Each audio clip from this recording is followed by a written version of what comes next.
3 signs that you're slowly becoming yourself again. Number 1, you're now laughing genuinely. Hindi na pilit ang mga tawa mo kasi you're getting in touch with your emotions again and you're now focused at the present. Number 2, you're starting fixing your life. When you're becoming yourself again, you wanna be in control. Nagiging strong ang desire mo to take charge of your life and rule your world. With the guidance of God pa rin syempre. Number 3, you're becoming hopeful again.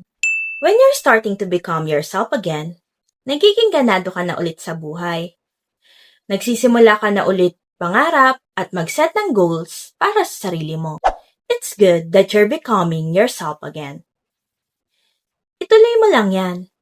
And never allow anyone to control your life again.